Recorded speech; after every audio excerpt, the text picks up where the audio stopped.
I never thought my life would change because of a coffee stain.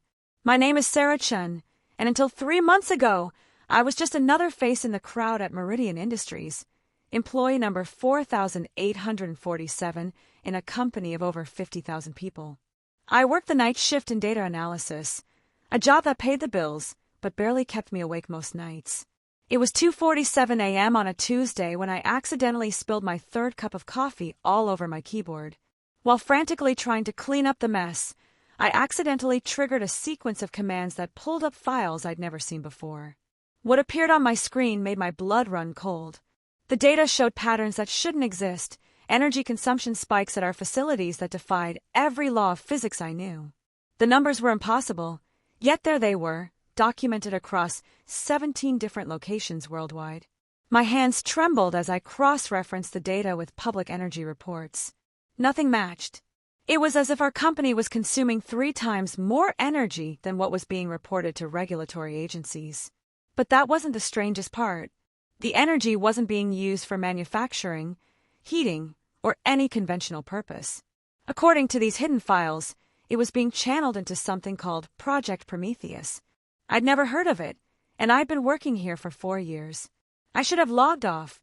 I should have pretended I never saw anything. Instead, I did what any curious person would do. I dug deeper. What I found in the next few hours would not only change my life, but potentially alter the course of human history forever. The deeper I went into Project Prometheus, the more my worldview crumbled. Hidden behind layers of encrypted files and security protocols that I somehow managed to bypass with my accidental coffee-induced command sequence, I found research that belonged in science fiction movies, not in a corporate database. Meridian Industries wasn't just an energy company, it was secretly developing technology that could manipulate the fundamental forces of reality itself. The files contained blueprints for devices that could bend space-time, research on consciousness transfer, and experiments that suggested they had successfully created controlled tears in the fabric of our dimension. My heart pounded as I read Dr. Elena Vasquez's research notes. She was documenting successful trials of something called dimensional bridging, essentially creating doorways to parallel universes. But these weren't just theoretical papers. The timestamps showed experiments were being conducted regularly, and the results were unsettling. In one report dated just 2 weeks prior, Dr. Vasquez wrote, Subject D-47 has successfully returned from a 72-hour expedition to universe designation, Echo 7. However, the psychological evaluation reveals severe dissociative symptoms. Subject claims that in Echo 7, World War II never ended, and technology has evolved along completely different lines. More concerning is his insistence that they know we're watching. I felt sick reading this. Were they sending people to other dimensions? And if so, what were they bringing back? The energy consumption data suddenly made sense. They were powering machines that could literally tear holes in reality. As dawn approached, I realized I had stumbled onto the biggest secret in human history. But I also realized something else that terrified me even more. Someone had been monitoring my computer activity, and I wasn't alone in the building. The elevator doors opened with a soft ding, and there he was, Marcus Meridian himself. The billionaire founder of Meridian Industries, a man whose face graced magazine covers and whose net worth exceeded the GDP of small countries. He stepped into my cubicle area with the quiet confidence of someone who owned not just the building, but probably several city blocks around it. "Miss Chen," he said, his voice surprisingly warm despite the circumstances. "I believe you've had a very interesting night." I couldn't speak. My mouth felt like it was filled with cotton, and my hands were shaking so badly I had to hide them under my desk. Here was one of the most powerful men in the world, standing in my cramped workspace at 6 a.m., and I had just spent the night uncovering his company's most classified secrets. "Please don't be frightened," he continued, pulling up a chair, an action so surreal I wondered if I was dreaming. "What you've discovered tonight, it's extraordinary, isn't it? The implications of Project Prometheus." I finally found my voice. "Are you going to fire me? Or worse?" Marcus laughed, a genuine sound that seemed to fill the empty office space. "Fire you? Sarah, may I call you Sarah? You've just demonstrated something that our entire security team failed to prevent. In one night, with nothing but curiosity and a coffee accident, You've bypassed systems that cost us millions to develop. He leaned forward, his eyes intense but not threatening. I've been watching your work for months. Your pattern recognition skills, your ability to see connections others miss. What happened tonight wasn't really an accident, was it? Some part of you knew something was hidden in our systems. The truth was, he was right. I had always felt like there were inconsistencies in the data I analyzed, patterns that didn't quite fit. But I never imagined they would lead to this. The question now, Marcus said, is what we do next. Because what you've seen tonight is just the beginning. I want to offer you something that will sound impossible, Marcus said, his voice taking on a tone I'd never heard from a CEO before, vulnerability mixed with excitement. I want to offer you the chance to help me save our world. He stood up and walked to the massive windows overlooking the city, now bathed in morning light. What you discovered about Project Prometheus, those dimensional bridges, the parallel universes, it's all real. But what you haven't seen yet is why we're doing it. My computer screen suddenly came alive, displaying new files I hadn't accessed. Marcus had overridden my system remotely. The data that appeared made my previous discoveries seem trivial by comparison.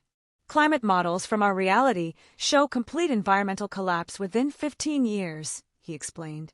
Not the gradual warming politicians debate, total ecosystem failure. But in the parallel universes we've accessed, some have solved these problems. Others have technologies that could revolutionize energy production without environmental cost. The files showed detailed analyses of different Earth variants. In one, they had mastered fusion energy in the 1960s. In another, they had developed biological systems that could clean atmospheric carbon at unprecedented rates. The implications were staggering. But there's a problem, Marcus continued, turning back to face me. The dimensional bridges are unstable. We can only maintain them for short periods, and we're losing people in the process. Dr. Vasquez's team has been working on this for 3 years, but they're missing something crucial. He paused, studying my face. Your mind works differently, Sarah. The way you found these files, the patterns you see that others miss, I believe you might be able to solve what my team of PhDs cannot. What exactly are you asking me to do? I whispered. I'm asking you to join Project Prometheus. To help us stabilize the dimensional bridges, to help us save not just our world, but potentially countless others. His eyes met mine with an intensity that was almost overwhelming. But I need to warn you, once you say yes, there's no going back. You'll see things that will change how you view reality forever. The weight of his words settled over me like a heavy blanket.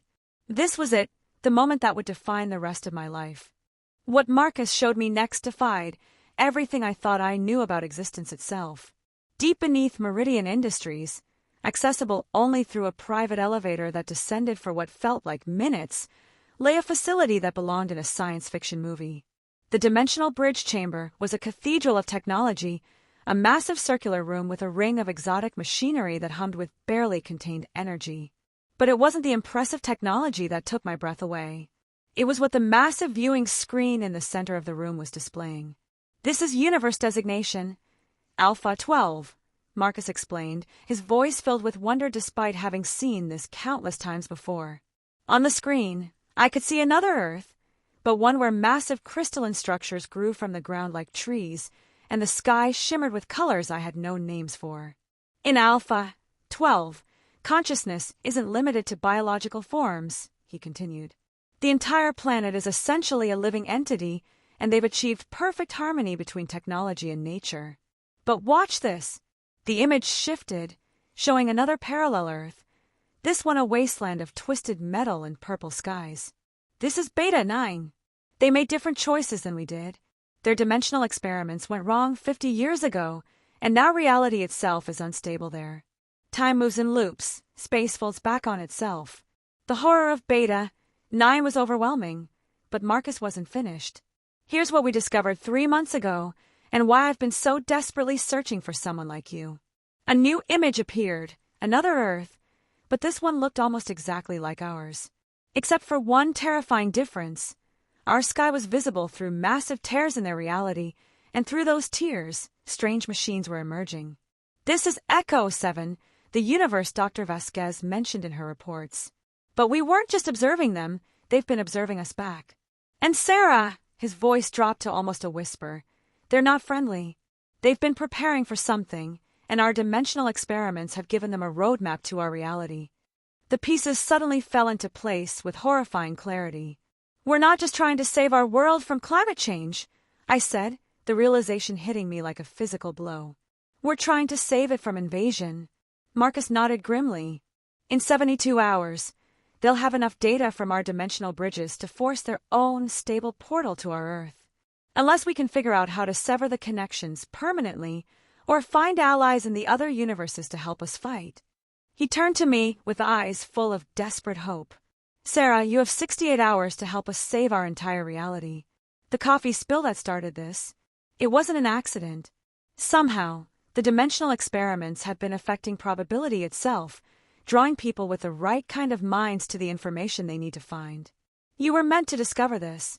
As the weight of infinite realities and impossible responsibilities settled on my shoulders, I realized that my boring life as employee number 4,847 was over.